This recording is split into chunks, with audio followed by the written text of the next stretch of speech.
Charles Dickens, one of the great writers in the world, has a famous masterpiece which is called Oliver Twist.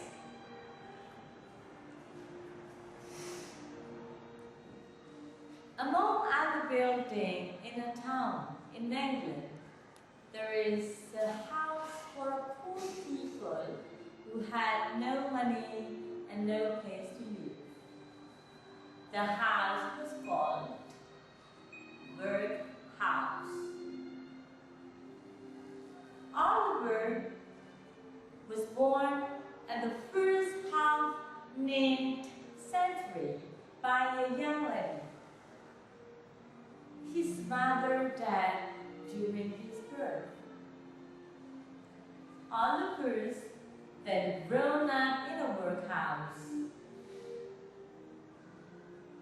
Every day, Oliver and other boys were given 3 meals of thin soup a day, and on Sunday they were given a small piece of bread.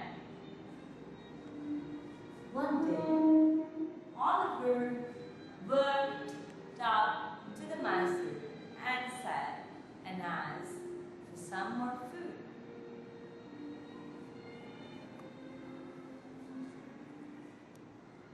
"Please, sir, I want some more," said Oliver. Then the master replied, "What? Please, sir, I want some more."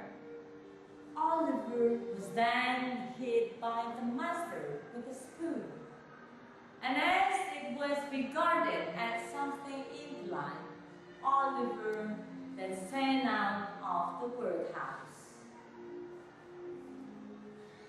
Mr. Sowerberry, the owner of the coffee shop, took Oliver in.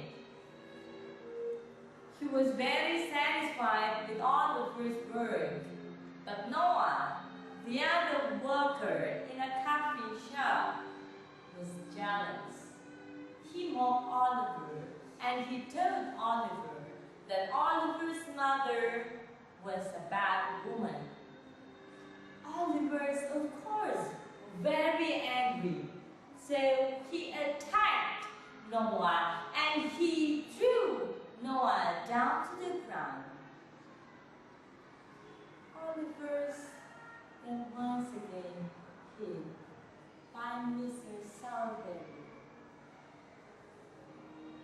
It was the first time for Oliver to cry.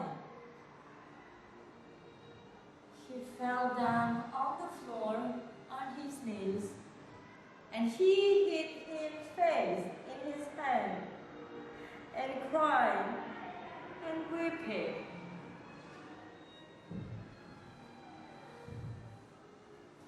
Oliver then ran away to London. In London, Oliver met a boy who was actually one of the gang child thieves in London, which was led by Peggy. Oliver brought into a gang thief and trained to be a pickpocket. On his first job, Oliver ran away and nearly sent to prison. However, Mr. Bumble, the old kind gentleman who was robbed, saved him and took him in his house. Oliver, of course, was very happy. But Mr. Greenway, one of the Mr. Brundle's friends, said that Mr. Brundle should not trust the strange boy easily. And he said to Mr. Brundle, "I will eat my hat if Oliver is a good boy." But Mr. Brownlow didn't care about that. When Oliver found his new life and was very happy with that, his shame and Nancy came over him and took him back to the thief gangs. Fagin then has another plan. He sent Oliver to build safes to rob an old big house in the country. It was Mrs. Mellon's house. There, the job was failed. Oliver was shot in his lab. Don't feel safe. Just left him behind on a wet, cold field. While Oliver was bleeding. And how lucky Oliver at that time was. Mrs. Mellon, though she knew that Oliver was one of the robbers, he kept still had Oliver. Oliver finally saved once again. But then, Nancy, one of the captives, who felt worried about Oliver, Nancy came to Mrs. Mellon's house and told about the fetching secret and plans.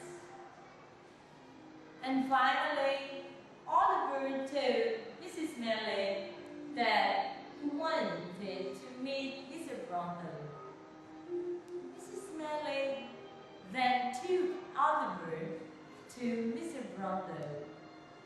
They met there, and to get the true evidence about who is Oliver actually was, Mr. Brownlow met Nancy in the Latin breaks on Sundays 11 to 12. When Nancy didn't realize that when he went out to the London breaks to meet Mr. Brownlow, another plan called after her. That the man who caught Nancy finally gave information about the Nancy betrayal to Fagin. Fagin told the Bill Sykes that Bill Sykes knew it and very angry with her. Then finally, Bill Sykes murdered her. Bill Sykes was very afraid. He ran away as fast as he could. And then, when he got into an old house, Bill Sykes climbed up the roof with his own rope, and unfortunately he fell down and he hanged on his own rope. Bill Sykes died. Was soon Fagin arrested by the police. It was because of all his crimes. But the day before Fagin hanged, Oliver and Mr. Brownlow visited him. Mr. Brownlow told the Fagin about where did the Fagin put the secret paper that could be the evidence about the background of the Oliver. Fagin then told the secret to Oliver. Soon, Fagin died, and Oliver lived happily ever after. Ladies and gentlemen, what I learned about Oliver Twist is that a big impression about social situation in which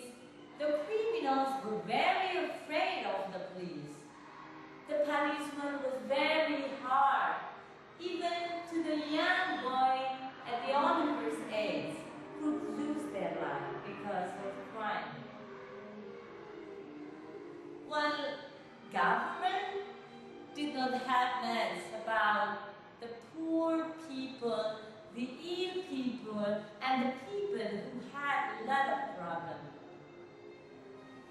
However, there were still some kind people like Mr. Brownlow and Mrs. Smelly who could offer help to someone with their help, the less fortunate people. While Mr. Bumble was an overweight man who was terrifying man for the boys. And it was pity because actually he did that to maintain his power in his job. Oliver's shows a lot of hope and motivation for people in a difficult circumstances to get survive. Last but not least, in Oliver's story, a serious, funny, and incredible side were presented completely in all aspects. That's all that I want to say about Oliver Twist.